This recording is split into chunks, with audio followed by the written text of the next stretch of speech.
Bem-vindo a mais um episódio do Novos Clássico Show, o nosso programa de notícias que a gente comenta o que acontece no Brasil e no mundo da forma mais imparcial que a gente consegue. Boa. Confere o episódio extra no site e vambora. O Lula resolveu manter a ida da embaixadora após o Maduro na Venezuela, né?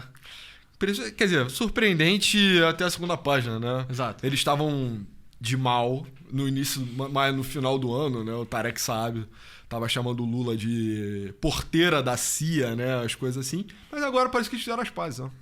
Pois é, então o governo do presidente Lula, ele manteve a ida da embaixadora a posse do Nicolás Maduro, o que tá sendo uma coisa controversa porque, cara, o Maduro, ele é obviamente um ditador.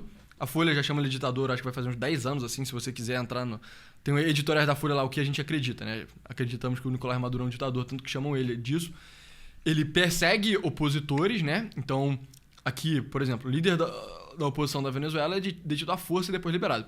Pelo menos ela foi liberada, mas, pô, ela foi detida à força. Você vê aqui, o autocrata da Venezuela tá detendo inclusive cidadãos americanos, né? O que é meio ousado, na minha opinião, ainda mais o Trump nessa guinada meio imperialista. Mas nesse artigo do New York Times, se eu não me engano, eles deixam claro aqui, ó. O senhor Gonzalez, que foi o cara que ganhou a eleição presidencial, disse que retornará à Venezuela na sexta-feira para sua própria posse, né? Enfim. Mas o governo colocou uma recompensa de $100 mil por sua cabeça. E não está claro como ele planeja evitar a prisão. Ou seja, querem prender o cara que concorreu contra o Maduro. Cara, $100 mil na Venezuela hoje é tipo generational wealth, assim. Exato. Eu sinto. E aí, enfim... Cara, o Lula, que supostamente era o grande defensor da democracia no Brasil e tal, né? Pô. Fala, até certo ponto com mérito, que o Bolsonaro era uma ameaça para a democracia brasileira. Agora o Maduro literalmente roubou uma eleição, fraudou, tipo, óbvio pra todo mundo. Se você quiser ver os nossos episódios antigos, a gente analisou as evidências. Cara, ele tá mandando uma pessoa pra ir na posse dessa eleição, sabe? Na posse de um ditador. Enfim, e... O problema não é meramente interno. Os Estados Unidos, né, que é o verdadeiro suzerano assim, de todos os países da América Latina, tá colocando pressão que é tipo, cara, não aceita isso, sabe? Não manda as pessoas e tal. E o Lula resolveu ir de qualquer maneira. Eu diria que esse é o... O Lula não. O Lula mandou um representante. Exato, o Lula mandou um representante. Se o Lula fosse, seria surreal. Ah, não. Aí é loucura. E aí... Cara, é basicamente isso, né? Tipo... Surreal, assim, o Lula tá indo... É aquela história... É surreal até só na primeira página. Na segunda Você fica, cara, mas ele, se bem que ele é do PT, sabe? Quem vai deixar de votar no Lula por causa disso? Exato, né? Exato. Tipo, a gente tava debatendo se isso, quão absurdo é isso eleitoralmente, né? Perspectivas eleitorais do Lula dar esses sinais cruzados sobre a Venezuela. Porque, a nível oficial, o governo do Brasil não reconheceu a eleição do Maduro. Mas, um nível logo abaixo, político-partidário, o PT reconheceu, o PT parabenizou. O governo federal mandou um representante petista. Então, tipo... Aí as leituras são múltiplas, né? Existem alas divergentes dentro do governo do Lula? É bem possível. Mas cada vez menos eu acredito que o tema Venezuela não é o que divide ele, sabe? Sim. Não é tipo... Não, essa é a galera... tipo, Boric, do Chile. Que Boric é o presidente chileno que está... condenando extremamente assim, o regime do Maduro. Ele fez uma declaração literalmente, eu sou de esquerda e falo que a Venezuela é uma ditadura. Então ele tá querendo deixar bem claro que isso não deveria ser uma pauta de a direita é contra o Maduro e todo mundo que é de esquerda tá apoiando ele. Exato. Só que todo esse desenrolar da situação na Venezuela me coloca pra pensar que é uma relação estritamente maquiavélica, assim, uma coisa bem pragmática de poder. Por quê? Ao final do ano, quando a Venezuela estava em disputa com o Brasil, começou a chegar um discurso de que, na verdade, o Maduro pareceria o Bolsonaro. Não sei se você provavelmente se recorda aí em casa. E aí agora, isso é quando as relações estavam azedas, pelo menos a um nível superficial. Ele pareceria o Bolsonaro por estar atentando contra a democracia, né? Exato. E por isso o Lula seria seu adversário ideológico total, entendeu? De qualquer forma. E aí agora as relações já... amansaram de novo, voltou o bom e velho o que estava. E aí, de repente, o Maduro passa a ser objeto de defesa do campo da esquerda de novo. Então, tipo, cara, via de regra, entendeu? Eu acho que é só um aliado estratégico a nível ideológico. Tipo, o Lula, a consagração do Lula como presidente do Brasil acontece num cenário, numa proximidade temporal muito grande ali do Hugo Chávez, né? Então tem a famosa onda rosa na América Latina, que foi quando o continente inteiro, se eu não me engano, excluam as Guianas e o Equador, se eu não me engano. Todos os países foram de esquerda. Mas é uma esquerda não... Lenin, não sei, pelo menos a um nível esotérico, né? Mas governos de esquerda, assim, razoável, moderada. Parecia que a América do Sul estava caminhando para ideais de integração, justiça social, etc., de forma bem uniforme. Não, esse projeto fracassou, não preciso falar. A Venezuela fracassou por um certo motivo, né? Descambou para autoritarismo. Não que o Hugo Chávez em algum momento tenha sido legitimamente democrático, mas o regime endureceu, se fechou. E no Brasil também, de certa forma, houve uma falência, né? Tem pelo menos estalos assim de fracasso, o Bolsonaro, o impeachment da Dilma, etc. E é meio que o sonho azedou, o kirchnerismo ter sido derrotado na Argentina. E em vários locais possíveis, diferentes, esse sonho da onda rosa fracassou.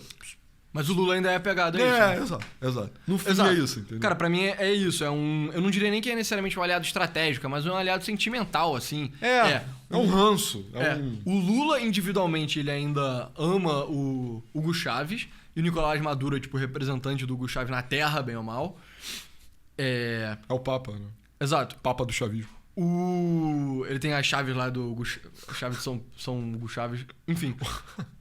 E tem muitas pessoas na esquerda que ainda tem essa nostalgia por, tipo, cara, lembra do sonho do Fidel Castro, assim, sabe? Que era você ter uma América Latina independente do imperialismo, uma América Latina com preocupações sociais, que não são as velhas elites que sempre mandaram no continente mandando, sabe? Ainda tem esse ideário dentro da esquerda, nas pessoas mais jovens cada vez menos, na minha opinião. Apesar de que na internet pode até parecer que não, mas é porque na internet tem muito retardado mental extremista. Se você compara as pessoas normais de esquerda de hoje em dia e uma pessoa normal de esquerda que hoje vai ter tipo uns 70 anos, cara, a pessoa de 70 anos, eu conheço pessoas da minha família que são de esquerda que choraram muito quando o Fidel Castro morreu. Porque, cara, era uma parada que, mano, significava muita coisa pra quem foi formado politicamente na década de 60, na década de 70. Era o sonho da parada, era aquilo. E ainda tem esse resquício. Só que, na minha opinião, não é estratégico. Por quê? Porque eu não vejo que o Lula... Beleza, ele pode não ter muito a perder com a base histórica do PT e etc. Com a intelectualidade, que hoje em dia a galera fica falando, a galera de esquerda do Leblon e tal. Beleza. Só que, cara, não foi só essas pessoas que votaram no PT, sabe? O Lula conseguiu 50% dos votos da população. E aí... E tem uma classe meio que... da esquerda mais progressista que é meio Boric, entendeu? Então, por exemplo, eu diria que a ala que baba o ovo da Tabata Amaral não é necessariamente tão pró-Venezuela. E, na minha opinião, essa é uma ala que tem uma tendência de mais crescimento no longo prazo, entendeu? Com certeza. Que seria, tipo... Pensa o Boric no Brasil, sabe? O único motivo que ainda existe essa esquerda meio que... lá da luta armada e o caralho, é porque o Lula tá vivo, sabe? Se o Lula tivesse morto, eu acho que essa porra não existiria mais. Eu também acho que não. O Lula é bigger than life, né? Ele é cara, é um símbolozaço. A gente sempre fala sobre isso aqui. A própria Folha de São Paulo, há uns 10 anos, já chama o Maduro de ditador. É porque tem um reconhecimento que a esquerda deveria ser democrática, sabe? Exato. E na medida que tem pessoas, principalmente esses progressistas mais elitizados, mais abastados, eu não sei se eles... A galera, principalmente mais jovem, assim... Mais jovem eu digo... Cara, nem precisa ser tão jovem. É tipo... 40, exato. Cara, a pessoa não gosta da Venezuela, sabe? O cara que trabalha no RH de uma empresa na Faria Lima, sabe? Que vai ser um maluco de esquerda. Ele não gosta da Venezuela, mano. Se ele se interessa por política, ele não gosta da Venezuela. Ele gosta do quê? Ele vai gostar do Obama, entendeu? Ele vai gostar sei lá, da Angela Merkel, sabe? Ele vai gostar do Boric agora no Chile. Boric é um gatinho.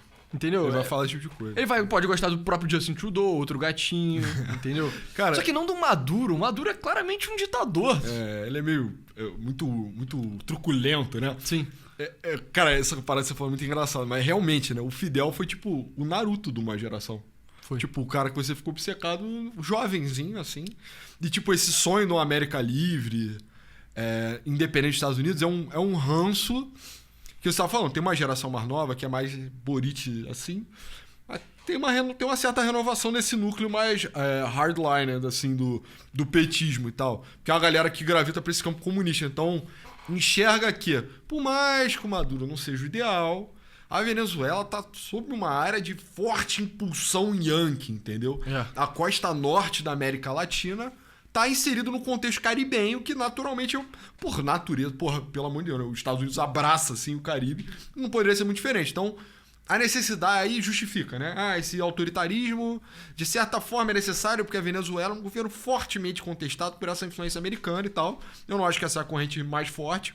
Mas, em segundo nível, eu acho que mesmo a Tabata Amaral não acharia um absurdo que o Lula fala. Ela não ia passar a votar no Bolsonaro por causa disso. Que é onde a gente quer chegar. Ou então, nem no Bolsonaro, porque o Bolsonaro realmente a Tabata Amaral jamais votaria. Mas ela não votaria num cara tipo, sei lá, o Caiado, só porque o Lula é assim, entendeu? Não, tem que ser uma porra mais neutra ainda. No Fuad de BH, eu não sei. A Tabata não largaria o Lula pelo Fuad porque o Lula votou no... apoiou o Maduro tacitamente. Né? Tipo, deixando mais neutro ainda, você acha que a Tabata... Vamos supor que o Serra magicamente tivesse 50 anos de novo e o PSDB fosse magicamente o PSDB que era em 2005. Você acha que a Tabata deixaria de votar no Lula na eleição de 2006? Você acha que ela deixaria de votar no Lula pra votar no... No caso não foi nem o Serra, foi o Alckmin, né? 2010. Você acha que ela deixaria de votar na Dilma pra votar no Serra por causa das declarações da Venezuela? Eu acho que não. Mas a gente sabe? tá lá ou a gente tá hoje aqui? A gente tá hoje. Ela tem uma foto com o Serra já tá, mano. Já tá. Eu sei, tá bem velho. Já tá modo Tancredo Neves já, né? Eu não sei se tá ligado. Ela.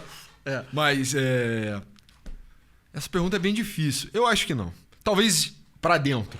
Mas ela não teria coragem de falar Lula não. Em defesa da democracia. Porque o discurso que a gente tava falando do peixe ontem se aplica um pouco ao Lula, assim. Meio que, tipo, o Lula foi fortalecido por meio que esse contexto identitário, assim. Então, tipo, você vai dar as costas pro Lula, que é, tipo, um metalúrgico, sertanejo, negro, né? O Lula, inclusive, foi convertido em negro por... Tu viu aquela pintura? Tu já viu aquela pintura do Lula afro? Então, no imaginário de alguns, assim, o Lula, de certa forma, também ele é transplantado, assim, pro grupo minoritário que você quiser entender. Mesmo ele sendo um velho, o Lula, uma mulher lésbica. Exato. O Lula, exato. É isso. Então, tipo, eu acho que não que a Tabata seja particularmente vulnerável a isso, mas eu acho que ela não teria coragem de falar Serra. Entendeu? Ou até se fosse mais pra cá um pouco, tipo, Eduardo Leite, que é um cara que também tá sendo considerado. Cara, o Eduardo Leite, ele tá, mano, na minha cabeça, muito finamente ajustado à Tabata. O Eduardo Leite seria melhor amigo brasileiro. Só que ele ainda é gay, que eu acho que o Boric não é, né? Não sei. Não, o Boric não é gay, não. Abertamente, brincadeira. Mas a parada, tipo, o Eduardo Leite é gay, mas o Eduardo Leite é basicamente a Tabata, mano. Ele, tipo, no espectro político, ele tá, cara, um tantinho mais pra direita que a Tabata. E eu acho que mesmo assim ela não teria culhão de largar o Lula. O Lula é tipo a Arca de Noé, entendeu? Tipo, agora a esquerda brasileira... A Arca, na real, né? A esquerda brasileira agora tá navegando um mar que ela não entende porra nenhuma. Tem, cara, Gustavo Lima, tem, tipo, vozes dissidentes, tem um bando de loucura acontecendo.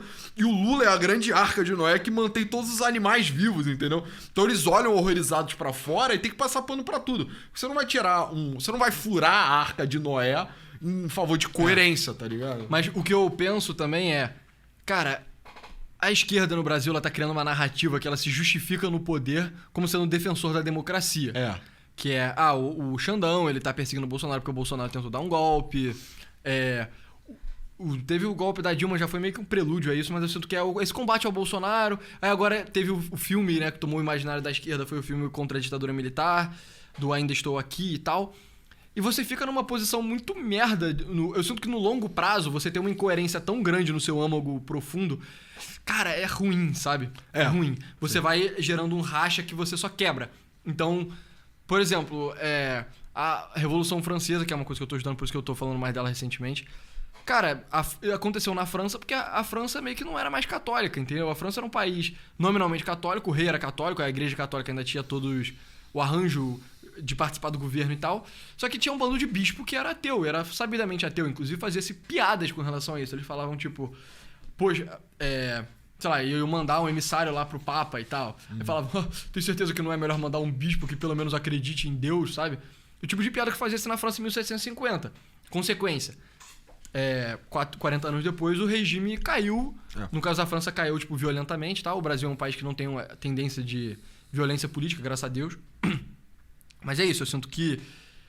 Cara, dado que você tá se justificando por ser o grande defensor da democracia, esse tipo de coisa é um mole, sabe? Eu acho que o parado é que o Lula, ele tá muito velho, então eu não sei se ele tem como pensar estrategicamente como ele pensaria 20 anos atrás, sabe?